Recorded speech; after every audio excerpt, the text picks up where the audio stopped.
Olá, bem-vindo ao Ricardo Mota Entrevista desta semana, que tem como convidado o secretário estadual de Planejamento, Gestão e Patrimônio, Fabrício Santos, a quem eu agradeço a presença e vou começar não com uma provocação, mas uma pergunta que sem dúvida nenhuma se faz muito hoje.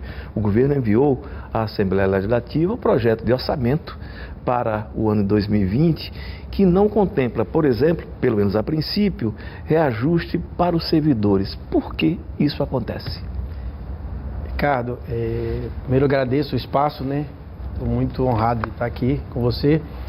Na realidade, no orçamento de 2020, nós colocamos uma margem de expansão da despesa de pessoal, sim. Quando a gente observa lá o gasto total de pessoal do Poder Executivo, a gente tem uma margem de expansão para o próximo ano. Mas já é natural, né?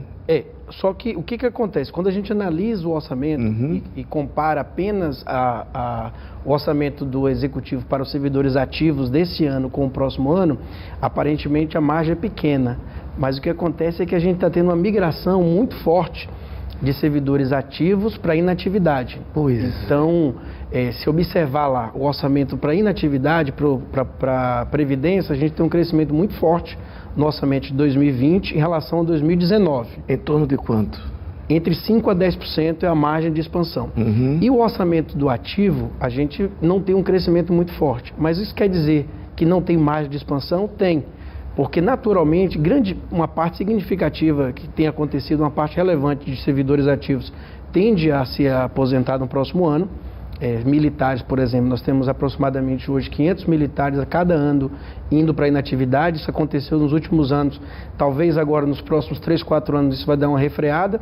Mas, por exemplo, ao ir para a inatividade... Se sair a reforma da Previdência para os militares também, né? Isso muda um pouco o cenário, né? Mas supondo o estado atual, então, por exemplo, a migração de servidores ativos, civis e militares para a inatividade, que vai acontecer e que já estão contemplados no orçamento de 2020, um orçamento para a Previdência maior, isso claramente indica que os ativos, o custo dos ativos atual, que estão no estado hoje, vão custar menos no ano que vem. Dos ativos, que eles vão passar para a inatividade.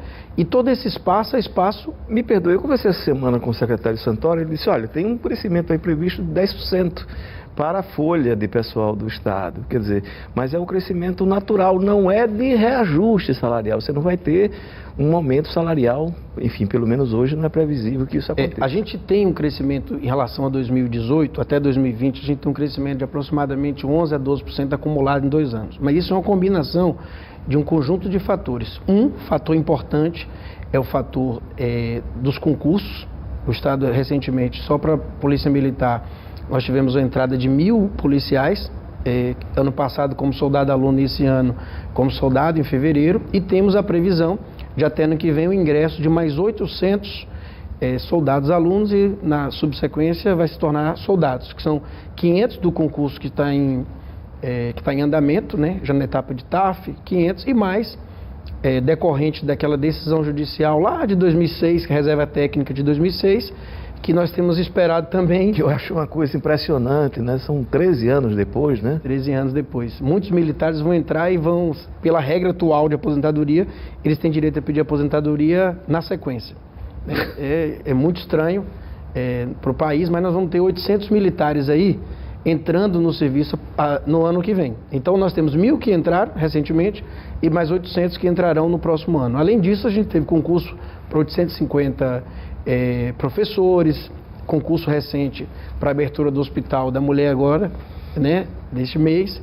Então, o que nós temos aí, tem uma entrada grande de servidores que vai impactar e que responde em parte por esse crescimento da folha em 2 anos de 12% acumulado, esse ano e no próximo ano, aproximadamente 6 esse ano e 6 ano que vem.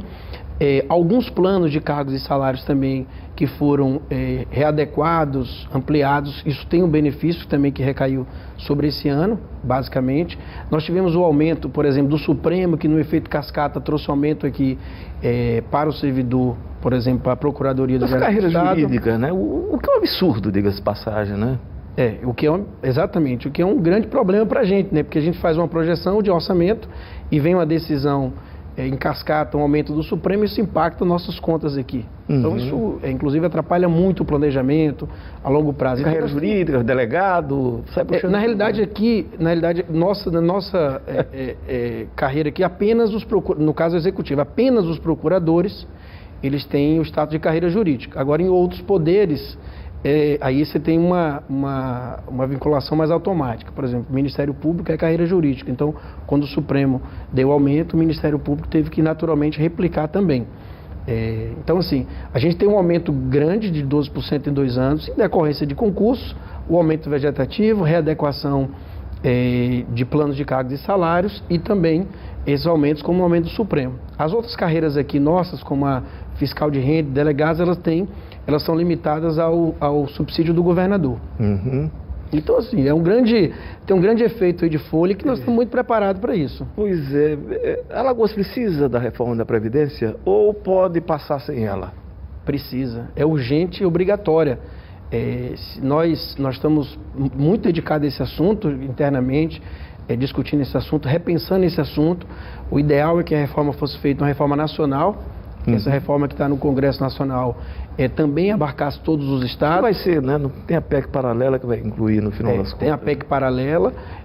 Por quê? Porque, na realidade, nossas previdências, tem que ficar claro para a população, as nossas previdências estaduais, ela é muito recente. Nós temos previdência no Brasil estadual de 98 para cá, 20 anos apenas. Tá?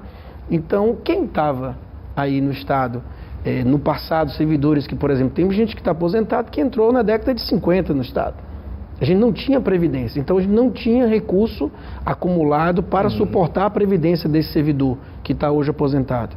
E de muitos que estão na ativa e que se irão aposentar nos próximos anos. Então o fato do Estado não ter constituído fundos lá atrás, por não ter maturidade institucional para criar as previdências, hoje nós estamos passando por um grande estrangulamento das contas. Alguns estados como Rio, Minas Gerais e Rio Grande do Sul estão com suas contas estranguladas, porque chegou o ápice do problema previdenciário. E Alagoas, se nada acontecer, não só Alagoas, como todos os outros estados, em algum momento vai passar por um estrangulamento. E no nosso caso, nas nossas avaliações, nos estudos atuariais que foram feitos, tanto por equipe da Previdência, quanto por consultores contratados, inclusive pelo Banco Mundial, o nosso estrangulamento vai acontecer em meados da década de 20. Nós vamos ter, talvez, entre 2023 a 2028, o ponto mais complicado de estrangulamento das finanças do Estado decorrente do déficit previdenciário. Ele chega a um ápice e, a partir daí, essa conta cai devagar a longo prazo.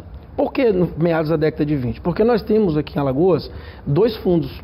Temos um fundo que a gente chama de um fundo que tem suporte, né? É superavitário, um fundo para quem ingressou no Estado a partir de 1º de janeiro de 2007. Esse recurso está reservado, inclusive temos de todos os poderes 400 milhões aplicado para suportar a previdência de quem ingressou de 2007 para cá.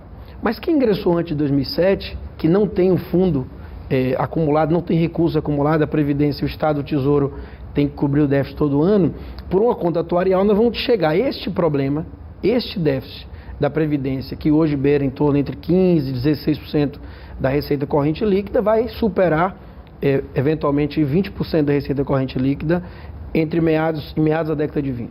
Então, o problema da Previdência, ele para o longo prazo, para o médio prazo para o Estado é muito complicado. O Estado vai ter que fazer uma reforma. Sim. A gente vai continuar falando, enfim, me parece, durante muito tempo, sobre a situação do servidor, a falta de reajuste. O servidor público ganha mal, em regra, né, do Poder Executivo, com exceção das carreiras jurídicas. Enfim, não está na hora de discutir a modernização da máquina pública, um azeitamento para que ela funcione para aquele que paga, que é o cidadão comum? Daqui a pouquinho a gente fala sobre isso.